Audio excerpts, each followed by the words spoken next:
everyone. This is Fiona Ma. If you don't know her, you should know her. And she's a banking head of Los Angeles. Do you know Los Angeles? I'm sure you do. It's the largest state in America. It has about 39 million people. Who has 39 million people? Canada. So now we have the head of banking department, or Treasurer Ma, over here to run this gigantic state. Treasurer Ma, how did you come to this gigantic job? Well, I never thought I would be in politics. My parents were both born in China, left at an early age, immigrated to Hong Kong. They met in Canada and settled in New York City, where I was born and raised. Lived with my grandparents in Chinatown for the first 4 years, Confucius Plaza. And then they saved enough money, bought their house in Great Neck, Long Island. And that's where I went to elementary, junior high, and high school. But growing up, my parents, like many Asian parents, wanted us to be one of the lead professions: lawyer, engineer, accountant, or doctor. So Yes. I was good at math, so I'm an accountant. My brother's an engineer, and my sister is a doctor. We're just missing a lawyer in the family. So my destiny was really to be an accountant, which is why I'm a CPA. However, after moving to San Francisco, working for one of the big 8 accounting firms, after 5 years, there were no women or people of color in leadership, so I left and started my own practice at the age of 28 years old. 28 years old, listen out there. 28. And then I became president of the Asian Business Association. So that was the first time I had to get involved in politics.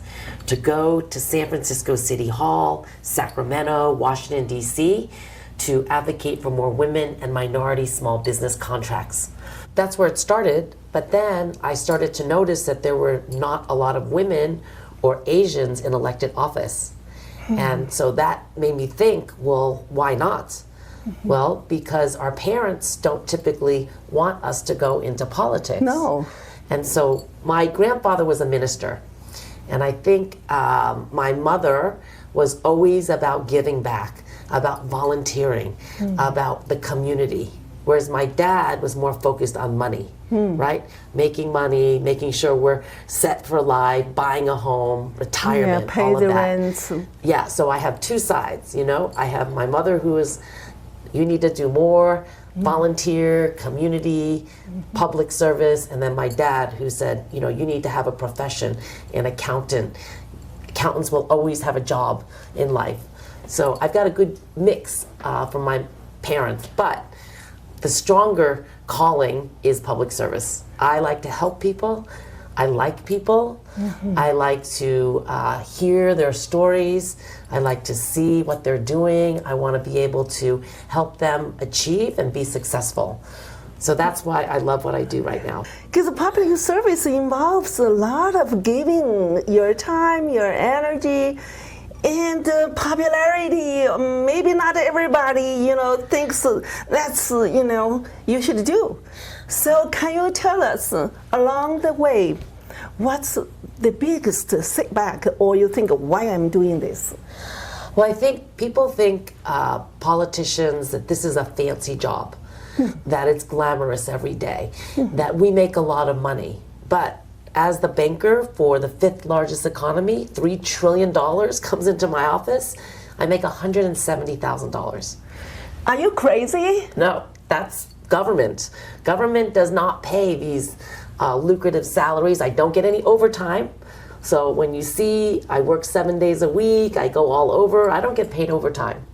But as a government worker, if we work 20 years in California, we will get a small pension, but we'll get health care for life. And health care is very important to my family. My mother had a pre-existing condition, she had depression a lot, she had a lot of medical issues. So being able to afford quality insurance, affordable, was very important in my family. And I was born with a pre-existing condition as well. So having that government job, having good insurance, is also an incentive for people to go into public service, government. But I don't think that's your reason to go into public No, service. It's not. Because you are already making good money as a CPA, because that's a job for life. Yes, yes. But when I tell parents or kids, you're going to be competing against a lot of people. If you care about money, don't work in government, because there's going to be too many temptations. But if you want to serve the public, and you want maybe a good quality of life, a balance between your public and your, your job and your personal life, then maybe think about government, because we need good people working in government. Because if good people don't work in government, government doesn't work, people become frustrated, they cannot get their permit to build a house, they cannot get, their liquor license to run a business, right? So I always try to encourage our Asian parents to have their kids intern with me, but then also think about going into public service. Democrats, please welcome Fiona Ma, CPA, Treasurer of the State of California.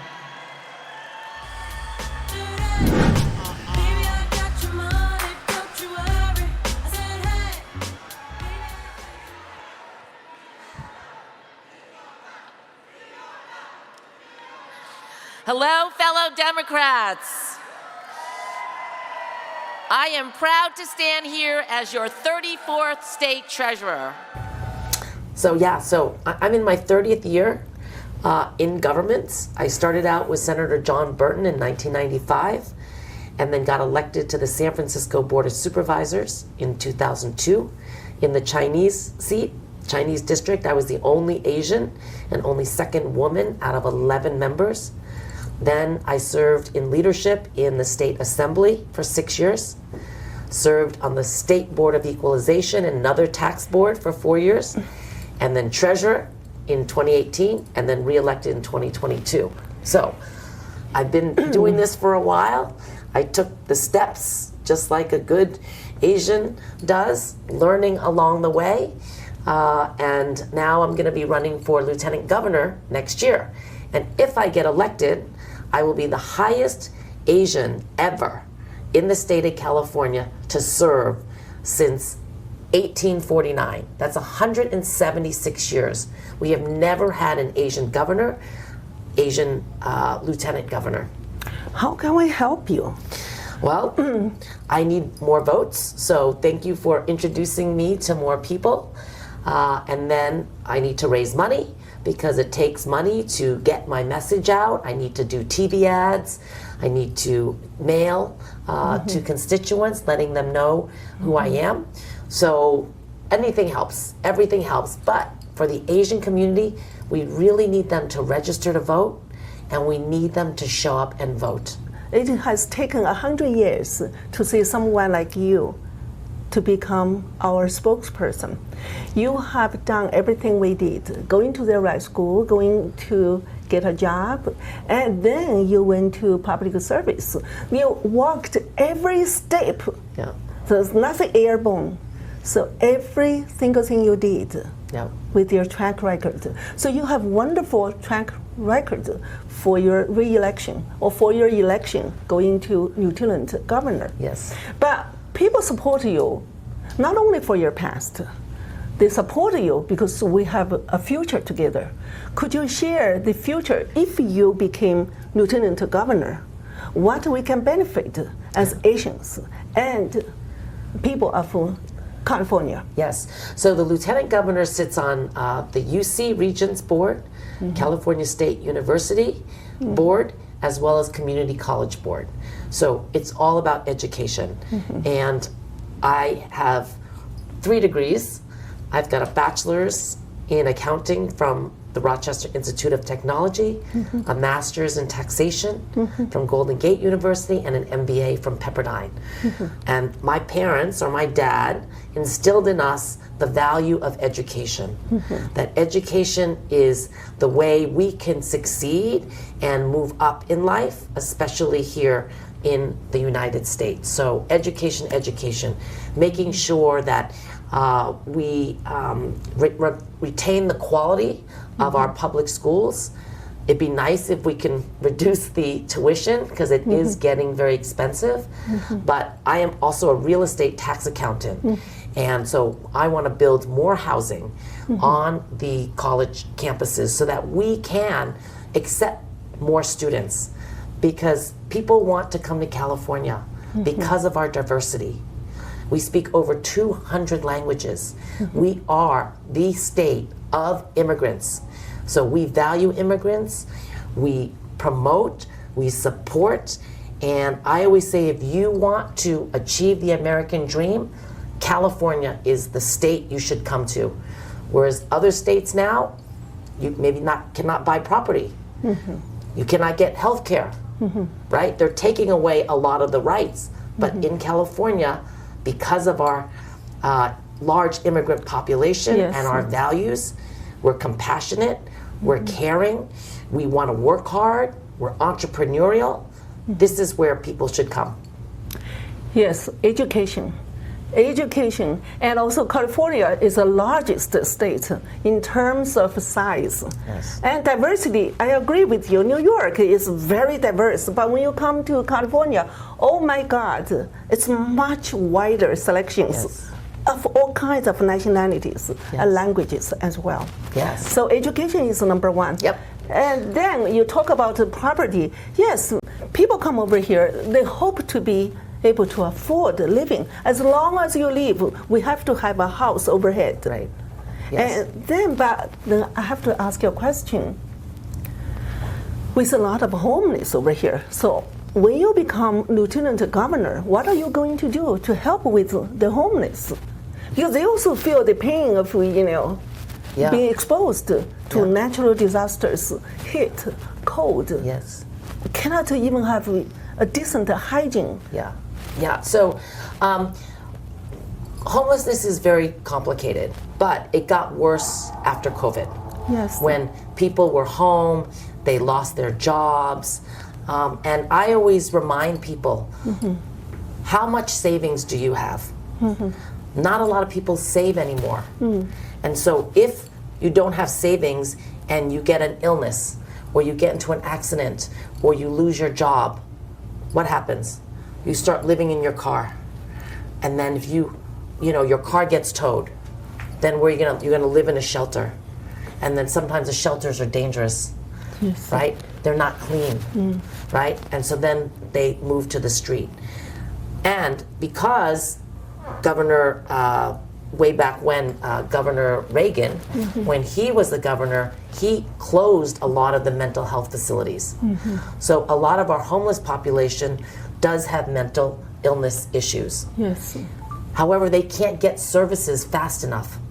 When someone is in a crisis, they need to go someplace, have a bed or a hospital or something, and they're all crowded. And so then they have to wait. So then they're not going to get their medication. They're not going to get their help. And then another issue that's happening is drugs. Drugs are less expensive. And people are coming over here selling drugs to people, which is making them addicted. And again, if you want to get off of the addiction, you need to have a facility. You need to have money sometimes. So it's more complicated than just not having a home. Because I don't think anyone wants to be homeless, but it's because of circumstances that get them to where they are, and then they can't get out of it very easily. Now, with your expertise, 2019, you issued some, bonds to help California. Wall Street loved your, because of you, they rated higher the bonds. Now, compounding the fire, and so many people lost their homes. It's like a war zone. I went over there. And how are you going to resolve these issues? So my husband's a firefighter, and my father-in-law is also a firefighter. So I understand firsthand the devastation that comes from, these fires. And we've had many, many fires since 2017 because of climate change, the high winds, the drought, and there's many different ways that these fires start. So it's not just one way, but sometimes It's constant. It's Yeah, it's constant. It's constant. always, right? So right now in LA, Yes. it is very near and dear to so many people because it's Los Angeles. So everybody is focused on it. We need federal help from FEMA, and then we need to have the city and the county and the state working together in coordination to clear up the land faster. The governor has issued executive orders to allow homeowners to build back faster. So we are trying to do what we can, but things do take time. It is, because I went to Palisade last time. My friend, his house is standing, but across from him, next to him, all burned down Yeah. to the ground. So overnight, some people became penniless, Right. paupers. Right. And he had this sense of, survivor's guilt. Yeah. He felt really bad about it. And another thing, toxic smell. So is there any way government can use certain parks to allocate new land to build new homes, new community, new schools, new church?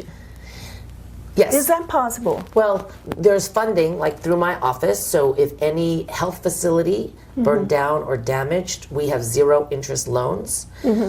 We also put money, deposit money into banks, local banks, so that they can loan it out, so they can help the fire victims faster. So we are doing that as well. I am also working on ADUs or Yeah. tiny homes Yeah. to try to get the banks to issue a line of credit or low interest loan so that people can build or buy an ADU, put it on their property while they're watching the rebuild. They can save some money, and then after their house is built, then they can use that ADU as a rental unit or a family unit, because we need more housing. Yes, So yes. everybody is trying to help. I know there's many people here in LA that are putting in their own money, their own resources, trying to figure out how we can build back faster. Thank you. No, we have to change our topic right now.